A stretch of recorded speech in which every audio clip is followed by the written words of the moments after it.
Bonjour, dans ce nouveau challenge, plus question d'ennemis ni de trésors, mais il va vous falloir un peu d'imagination pour vous mettre dans la peau d'un soldat de château fort, chargé de faire des tours de garde sur un chemin de ronde d'un donjon, sans jamais s'arrêter.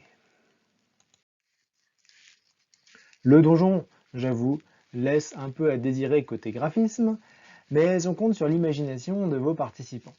Nous avons donc un circuit en boucle fermée. On ne peut pas, bien sûr, traverser la partie noire au centre. Je vais prendre mon stylet, voilà. Par contre, on peut le parcourir dans le sens qu'on veut, bien entendu. Il n'y a rien de spécifié là-dessus dans les instructions. Demandez à vos participants de trouver tout d'abord quelque chose de particulier à dire sur ce parcours et qui pourrait être utile sur ce programme. Eh bien, on peut premièrement dire qu'il est symétrique. C'est-à-dire qu'il y a une symétrie axiale ou une symétrie par rotation d'un demi-tour, c'est-à-dire qu'on peut ne parcourir que la moitié du parcours.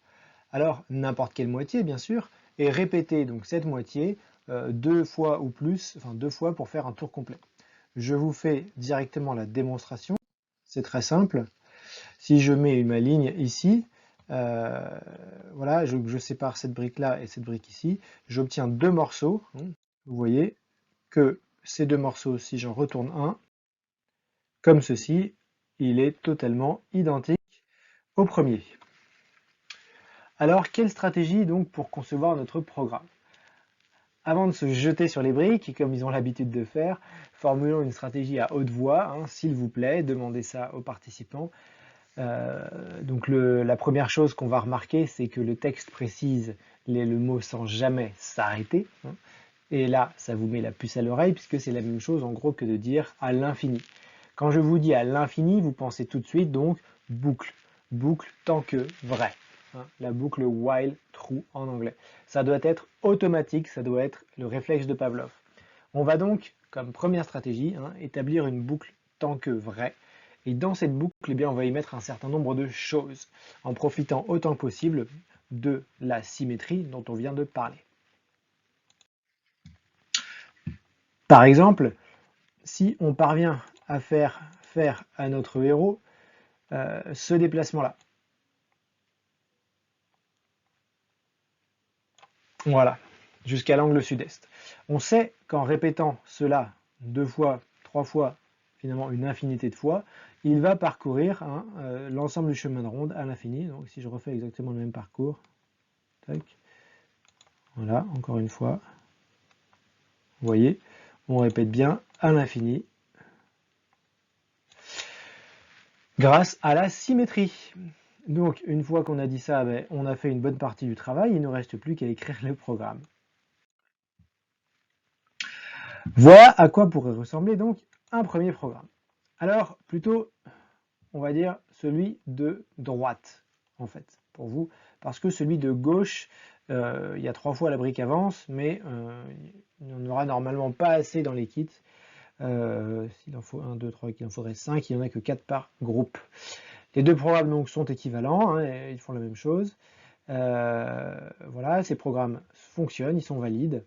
Et malheureusement, le petit X, c'est que, comme vous voyez, si vous revenez en arrière, vous voyez que vous avez dans les instructions un nombre de lignes minimum qui est de 6, c'est-à-dire qu'il y a un programme qui se trouve être plus court que celui-là, qui fonctionne tout autant, donc pourquoi pas essayer de le trouver. Donc la deuxième raison, raison qui fait que vous avez intérêt à trouver autre chose, c'est le problème de l'adaptabilité. Voilà. Ça, c'est le mot dont on a parlé, dont on reparle très fréquemment, l'adaptabilité d'un programme, c'est-à-dire que ce programme-là, si vous le mettez en œuvre, eh bien, il ne va fonctionner que pour les donjons qui sont exactement identiques à celui-là. Que se passe-t-il si notre donjon était un petit peu plus long, un petit peu plus large, comme ça par exemple? Voilà, regardez, 3 modèles de donjons qui varient très peu finalement, mais où le programme qu'on vient de voir ne marcherait pas. Alors, souvenez-vous, on a parlé assez longuement d'adaptabilité d'un code. Qu'il soit robuste à un changement léger de situation. Ça serait quand même plus propre si notre programme fonctionnait, n'est-ce pas, pour tous ces types de donjons-là et d'autres, n'est-ce pas? Alors, imaginez, pour vous mettre en situation, que le fameux soldat va voir un roi et qu'il lui dise: Sire, sire, je voudrais être employé comme garde dans votre château. On m'a dit que la place était bonne et que la chair était bonne aussi. Très bien, lui dit le roi, dites-moi ce que vous savez faire. Bon, là-dessus, le garde répond: bien, je sais monter la garde. Alors attention, je précise quand même que je sais uniquement monter la garde dans les donjons qui font 4 mètres de long et 3 mètres de large. Tous les autres, je ne sais pas faire. J'espère que votre donjon donc est à ces dimensions-là. Vous imaginez la tête du roi, il s'exclaferait et enverrait paître le pauvre bonhomme. Bref, il faut s'adapter, donc demandez à vos participants de pondre un programme qui soit donc à la fois plus court, ça tombe bien, et plus adaptable. Alors évidemment, adaptabilité signifie qu'il va falloir utiliser les briques jaunes et les briques violettes pour donner plus d'intelligence à votre programme. L'idéal donc, ça serait, comme on l'a vu, d'avancer sans jamais s'arrêter, un petit peu comme si on dépliait le tour de garde, et de détecter les moments où on tourne à droite. Parce que finalement, un tour comme ça, sous format d'un rectangle, eh c'est un parcours où on a besoin de tourner 4 fois à droite. Ça tombe bien, on a déjà dans notre bibliothèque, on va dire de défis déjà faits, un programme qui sait faire ça. Oui, c'était le défi bleu qui s'appelait la spirale infernale, et je vous remontre à quoi il ressemblait. Ah, zut, il est sous l'écran. Bon, voilà, la spirale, elle fait ça. Tuc, tuc. Il y a donc du coup deux petites choses à changer. D'abord, on se fiche du trésor ici. Donc on va enlever le creuse qui est à la fin.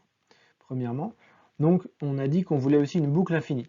Donc on enlève la condition de répétition qui était de toujours de ne pas avoir encore de trésor. On va la remplacer par un tant que vrai. Et en fait, c'est tout ce qu'on a à faire. Voilà donc notre programme final. Il fait 1, 2, 3, 4, 5, 6 lignes, c'est bien ce qu'on nous demande. Et il fonctionne, et donc il est adaptable. Voilà, donc si vos participants avaient en fait réussi ce programme du premier coup, félicitations à eux et à vous, et je vous dis à la prochaine.